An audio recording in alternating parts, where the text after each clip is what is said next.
evening. You're watching CNBC-TV18 and this is After the Bell. Let's take a look at the market action of the day. The bulls seem to fail to hold on to yesterday's gains, with major benchmark indices falling close to 1% to end at the day's low.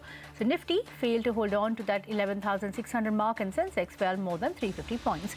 The Bank Nifty fell in line with the benchmarks, while the mid-caps fared slightly better but ended 0.25% in the red. But let's get straight across to the big court story of the day. It's a setback for the government in the Rafale case. In a unanimous verdict, the Apex Court has dismissed the centre's objections to the use of privileged Rafale documents and has allowed the petitioners to use the documents in the hearing of the review petition. So the top court will soon announce the date for the hearing of the review petition. Let's understand exactly what this means and what was discussed today. Ashmit Kumar is here with the details. Ashmit, the final order copy is out now. Take us through the fine print. Of course, it's a big win for the petitioners. Right, so big setback coming in for the government. The government will not like this one bit, coming just a day ahead of the start of the Lok Sabha elections. The Apex Court rejecting the government's argument and holding that the three leaked documents, the three file notings from the Ministry of Defence, will in fact be a part of the review application that will be heard by the Apex Court, and in doing so dismissing the government's position. Now, let's not forget that the government fought tooth and nail. The government had argued vociferously before the Apex Court how these documents pertain to national security, as to how they're protected under the Official Secrets Act, and that not just that, they had also threatened action against the very petitioners for citing these documents in the first place. This, of course, was met with some interesting comments and questions that fell from Justice K.M. Joseph as well as Justice Gogoi. The petitioners on their part, of course, had argued that if there's a larger public interest at play, even if the documents have been secured through mischievous means, they need to be considered by the Apex Court. And on the back of all of these exchanges and arguments, the Apex Court has held today very clearly that the three file notings in question, the three documents in question, will be heard by the Apex Court, and that the review applications will be heard on their own merits. Now, what's interesting, why are these file notings so critical? Well, these are the file notings which were first leaked to the media and then subsequently cited here in the petition.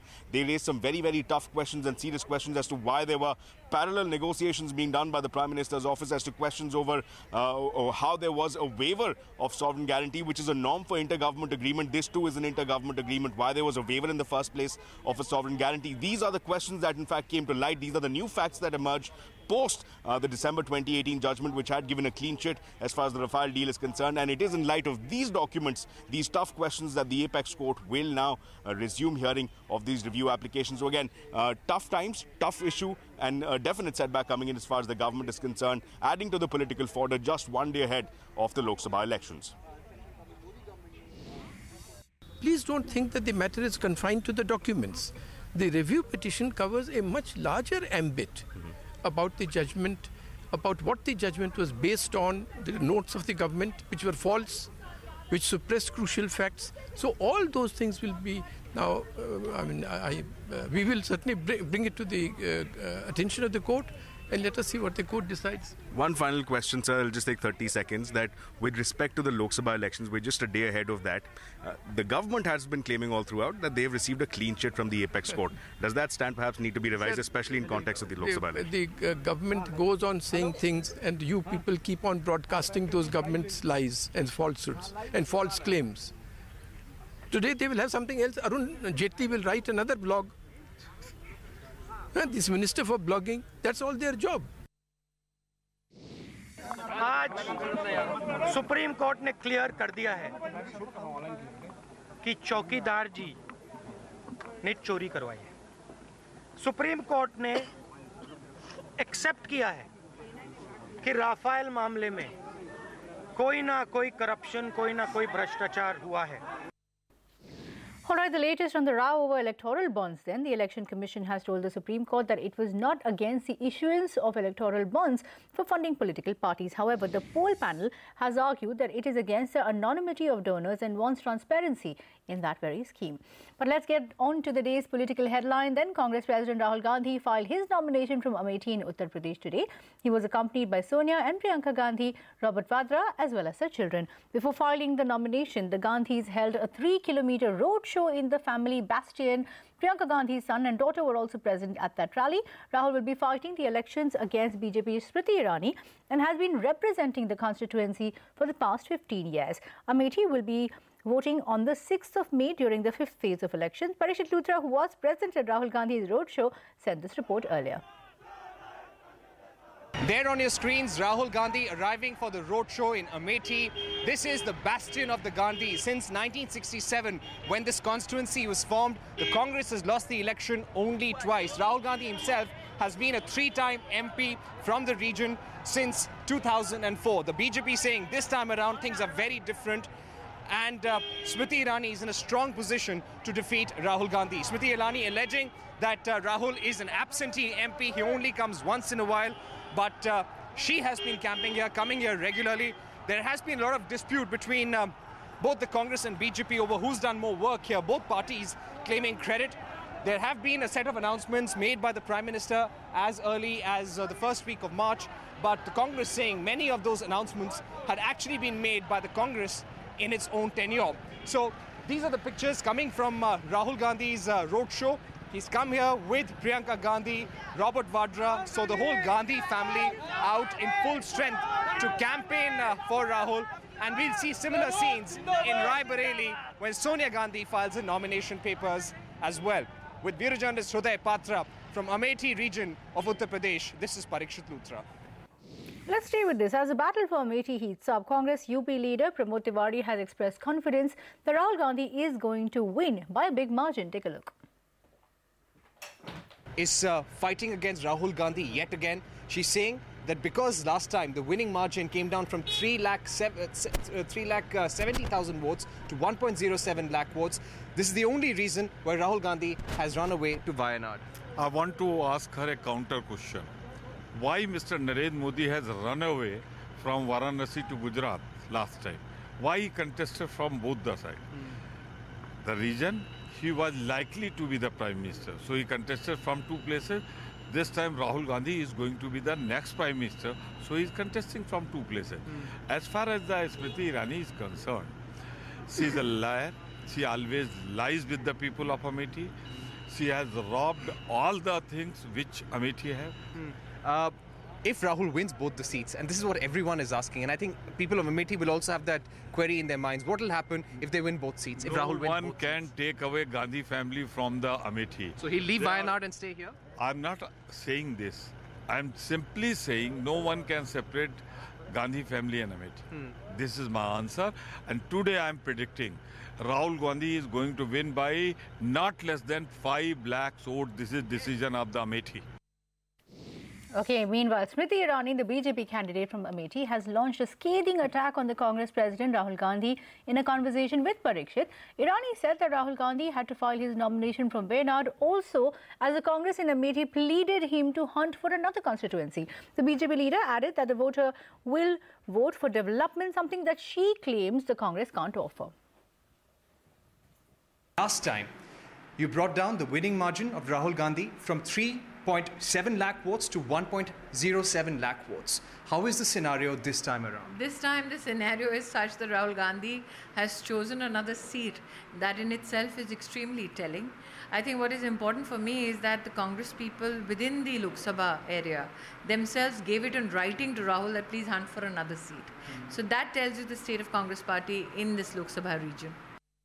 In Amethi, you had the SP and BSP not contesting, yet Rahul is seeking another seat.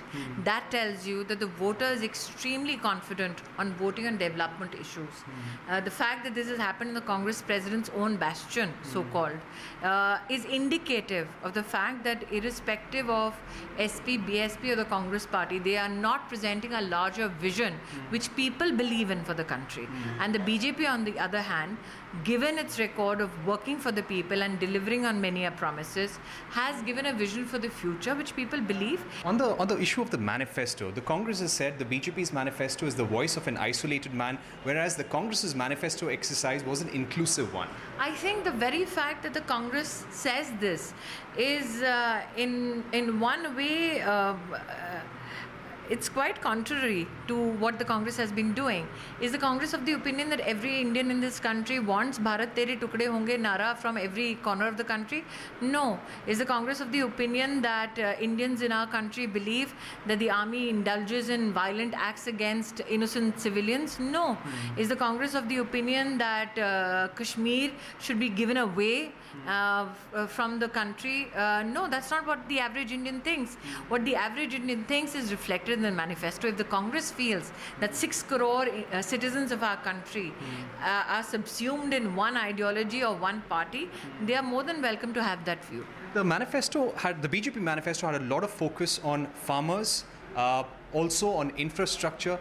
Two key issues in the last 6 months that we've heard from the opposition and in the media are unemployment and farmers' distress. Do you feel that these are two areas where the BJP could have done more in the last 5 years, and this will be the priority in the days to come? Constant rising aspiration is the hallmark of a very strong democracy. To say that we should be satiated with what we have is killing aspiration, in fact. So I, as a citizen, will want something better and better and better for my family or my community. Insofar as BJP's focus on the farm community or infrastructure, these are the very foundations of a very strong economy. The International Monetary Fund has slashed India's growth forecast by 20 basis points for the current financial year and the next financial year. Even then, India remains the world's fastest growing major economy. But the IMF's chief economist has said that they are watching India's macro data very closely. Speaking exclusively to CNBC, Geeta Gopinath said that there are still some issues that need to be fixed, and the IMF has flagged the issue of deflator being used to estimate real GDP. She went on to add that it is imperative for India to communicate transparently because everybody is watching India at this point, given its significance in the global landscape. There are important revisions that were made in 2015 as a part of modernizing India's national account statistics, and so that is certainly welcome. I mean, that said, there are still some issues that need to be fixed, and this we have flagged before with respect to the deflation, or the deflator that's being used for estimating real GDP. I mean, this is something we have flagged in the past. With regard to the newer numbers that are coming out, I mean, we are paying close attention to it. We are, speaking closely to our colleagues in India, and I think then we will make a determination based on that. India is projected to be growing over 7% both in 2019 and 2020, which makes it one of the largest, fastest growing large economies of the world, which is why it's even more important that the statistics coming out of China out of India are transparently communicated, and that because everybody is watching India at this point. All right, we'll get you more stories in a bit, but first let's cut across to the Bharatiya Janata Party press conference in New Delhi. Let's cut in live. There was a verdict given by the court on a matter which I would want to just take a few minutes to explain. You're all aware that in December 2018, the court had given a comprehensive order as regards the Rafale purchase through intergovernmental agreement. And that order had spoken about price, had spoken about the process of procurement, and also spoken about the offset. Then subsequently, some individuals, former ministers, had approached the court to review that judgment. Subsequently again, through some illegally obtained documents, which were partly published or selectively published in some newspapers and magazines, the issue came up whether those documents which were effectively obtained illegally from the ministry. The Supreme Court heard the matter, reserved it, and then today have said that they will take those documents also as and when they go for reviewing that judgment of Supreme Court of December 2018. So that review petition which was filed by two former ministers and also one of the lawyer activists, is waiting to be heard by the court. The review petition is waiting to be heard. In the meanwhile, when these documents were being published, which we hold were illegally obtained, a question whether those documents will have to be considered or not came up, and to that limited point, the government's position that they need not be taken on board has been put aside. The court said, as and when they will review, based on that review petition, they will have these documents also put before them. That's all that has happened. And in this, the immediate response, particularly of the Congress president, is what I wish to start with today's press conference to highlight. His tweet has been given to me. I've seen him speak to, has been given to me. And in that,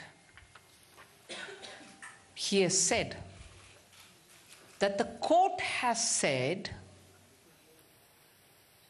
चौकीदार ने चोरी की है. And even when all of you all have seen the media, the claim was that चौकीदार reference. Then again, he has said that the court has said on the matter of Narendra Modi gave Anil Ambani 30,000 crores. On that, the Congress president has said, इस बात को supreme court ने मान लिया है. These are exact words that I'm reading out, both from his tweet and from his remarks in the media. I would like to question here. हम सबको मालूम है, we all know very well that the Congress president probably doesn't read even a half a paragraph. He conveys things which are being told to him. And he understands things only that far. But here, by saying this, that court ne maan liya, and by also saying that the court has said, चौकीदार चोर है, चौकीदार अनिल अंबानी को इतना पैसा देने का मान लिया है. These verge on contempt of court. The court today has not said any such a thing. The court today has not commented on any such a thing. The president of a party which had been in power for so many years has completely shown his frustration by attributing words which have not been uttered by the Honorable Court. It does verge on contempt, and I reiterate that point. For a moment, I would go back to the Supreme Court order of 2018, where in the concluding paragraph, the Supreme Court has said, in view of our findings, I quote here, in view of our findings on all three aspects, which I had said earlier, price, process, offset. In view of our findings on all three aspects and having heard the matter in detail, we find no reason for any intervention by this court on the sensitive issue of the purchase of 36 defense aircrafts by the Indian government. Perception of individuals cannot be the basis of a fishing and roving inquiry by this court, especially in such matters. Unquote. If this is what the Supreme Court had said in December, and the review petition is waiting to be heard, and it was only to the limited point of the documents which had been partially, and I would like to show it before you. I'm not bringing any government documents out here. I'm showing what was printed in a newspaper, which we even today hold, sourced from illegally obtained documents of the government. Half a document was printed out in a paper. Half. The full page was revealed by another media house.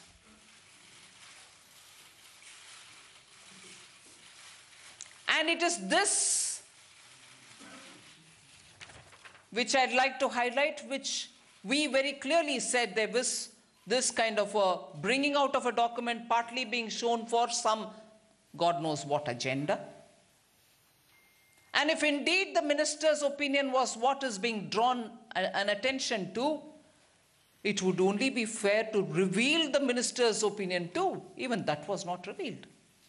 So with this kind of selective picking on, I use the word in the sense of stealing of information, selective picking up on stolen documents, which is what was talked in the court. And today the court has told us that produce all that when I go to review it, which we shall comply with.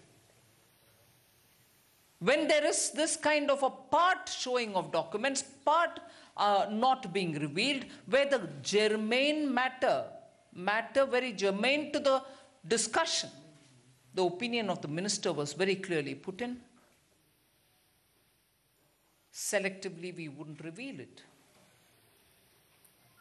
So, the question today was only on whether those documents should be taken for consideration at all when there is... Sorry? Judgment huh? Yeah. So, today's judgment was pertaining only to that limited point of when we said these are not authenticated, not sourced documents which are legitimately obtained.